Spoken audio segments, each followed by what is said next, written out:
चलिए आगे बढ़ेंगे और बात करेंगे सर्दी की, जहां पर प्रदेश में सर्दी का सितम जारी है। लगातार नए साल में शीतलहर और कोहरे का कहर देखने को मिल रहा है। प्रदेश के कई जिलों में तापमान में गिरावट आई है। प्रदेश में फिर से बारिश की संभावना मौसम विभाग की तरफ से जताई गई है। 6 से 8 जनवरी तक बारिश की आशंका व्यक्त की गई है। कई जिलों में पारा जमाव बिंदु के करीब है। अलग अलग जगहों पर आज सुबह का नजारा जो है वो कोहरे से भरपूर रहा। कई इलाकों में कोहरा नजर आया, जहां पर वाहनों की रफ्तार धीमी देखी गई, विजिबिलिटी काफी कम देखी गई। तो कई इलाकों में मौसम खुला हुआ है, लेकिन तापमान में गिरावट दर्ज की गई है। मौसम विभाग का यह अनुमान है कि आने वाले दिनों में और ज्यादा गिरावट मौसम में आ सकती है।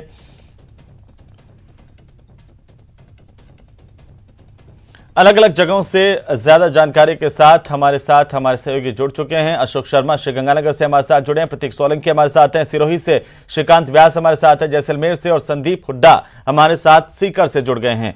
सबसे पहले अशोक का रुख करेंगे, गंगानगर का। अशोक, श्रीगंगानगर में कैसा मौसम है आज?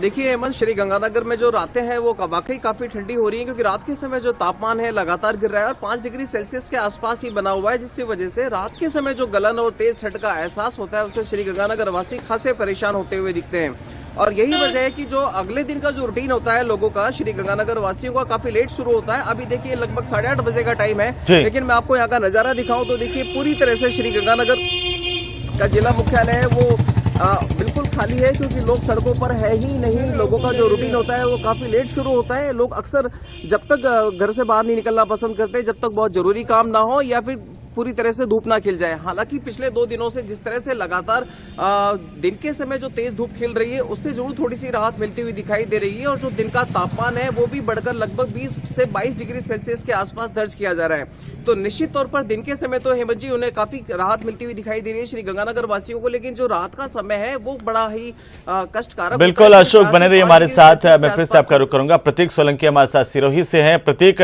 सिरोही में तापमान की क्या अपडेट है, और खासतौर पर माउंट आबू का इलाका जहां पर इस मौसम में पर्यटक भी इसीलिए आते हैं कि सबसे ज्यादा सर्दी यहां पर होती है? ये बिल्कुल बताना चाहूँगा। जगह यहाँ पर सिरोही की बात की जाए तो सिरोही का जो टेम्परेचर जो है 9 डिग्री दर्ज किया गया। और वहीं अगर माउंट आबू की भी बात की जाए तो राजस्थान का कश्मीर खिलाने वाला माउंट आबू जो है सर्दी की पूरी आगोश में है। वहाँ पर टेम्परेचर जो है रात को 0 डिग्री दर्ज किया गया था। वहाँ पर बात की जाए तो सर्दी का सितम न होकर एक गुलाबी सर्दी का आनंद लेने के लिए पर्यटक जो है देश विदेश से वहाँ पर आ रहे हैं। और पर्यटक लगातार इस सर्दी के मौसम में लुत्फ उठाने के लिए जो माउंट आबू का रुख किया हुआ है। और जगह जगह देखा जाए तो पर्यटक जो है अपनी पर्यटन स्थलें देखने के लिए वहाँ पर आ जा रहे हैं। वहीं अगर बात की जाए मैदानी इलाकों की तो इधर देर रात को यहाँ पर जो है यहाँ मैदानी इलाकों में यानी कि बर्फ की चादर भी देखने को मिली थी। और जब कहीं जो है इस सर्दी के सितम में जो हमारे साथ लोग जुड़े हुए हैं वो यहाँ पर सर्दी से बचने के लिए अलाव का सहारा लेते हुए साफ तौर से नजर आ रहे हैं। बात की जाए पर्यटन माउंट आबू की तो जिसमें जो है सबसे ऊंची चोटी राजस्थान की मानी जाती है, वहाँ पर जो है तापमान जो है 0 से भी 1 डिग्री नीचे आया था रात को, जिससे पर्यटकों का एक आनंद भरा और सुकून भरा एक पल वहाँ पर साफ तौर से देखने को मिल रहा है। वहीं अगर बात की जाए तो पर्यटक जो है इस सर्दी के मौसम में गर्म व्यंजनों का खाने का आनंद लेते हुए नजर आ रहे हैं। जी बिल्कुल प्रतीक, आप भी हमारे साथ बने रहिए। फिर से रुक करता हूं आपका। श्रीकांत हमारे साथ हैं जैसलमेर से। श्रीकांत, जैसलमेर के धोरों में किस तरीके की सर्दी है, क्योंकि रेत जल्दी ठंडी होती है, जल्दी गर्म भी होती है?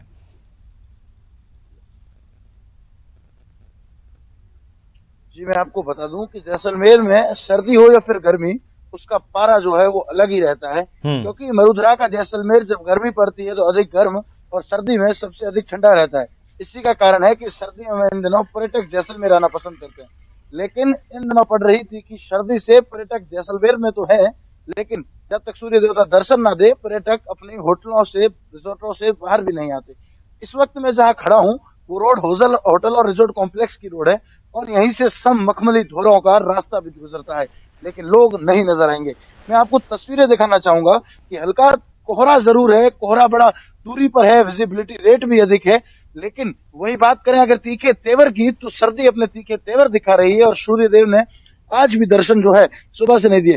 तो 7:30 बजे सूर्योदय हो जाता है जैसलमेर में।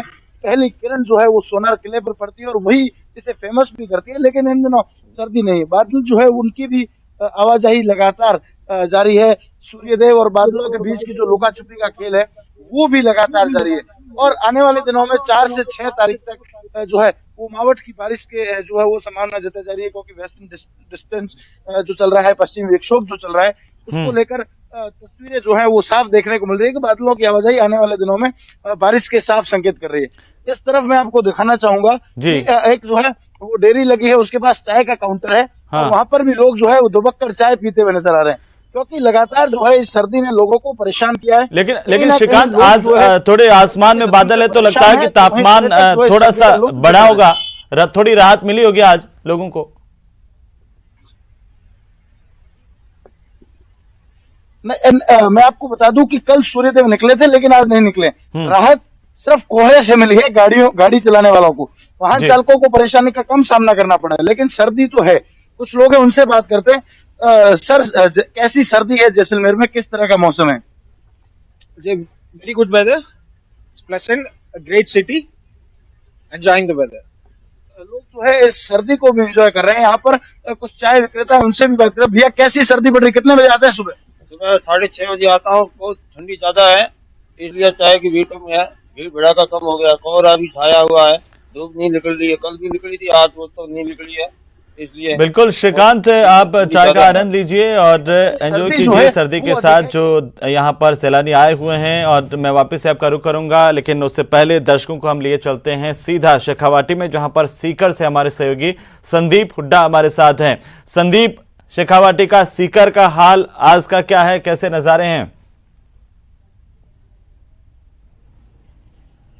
जी बिल्कुल, देखिए कि जो सीकर का जो आज की अगर बात करें तो तापमान जो है वो 2.7 डिग्री दर्ज किया गया है, यानी कि पिछले 2 दिन से कुछ राहत सर्दी से मिली हुई है। और आप देख सकते हैं कि इसी समय जो है वो धूप खिल चुकी है, कोहरे का असर भी नहीं है।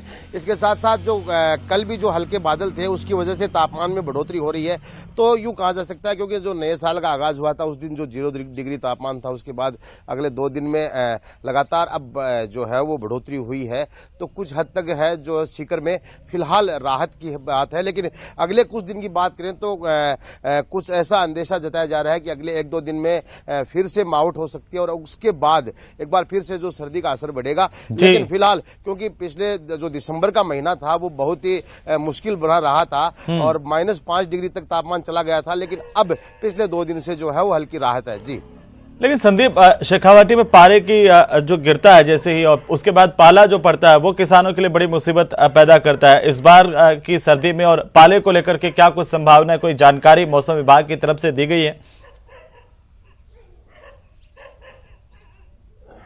जी बिल्कुल, देखिए अमन, पिछले दिनों जब माइनस में गया था तब भी किसानों को बहुत ज्यादा नुकसान हुआ था, क्योंकि जो सरसों की फसल है या जो सब्जी वाली फसलें हैं उनको सबसे ज्यादा नुकसान होता है।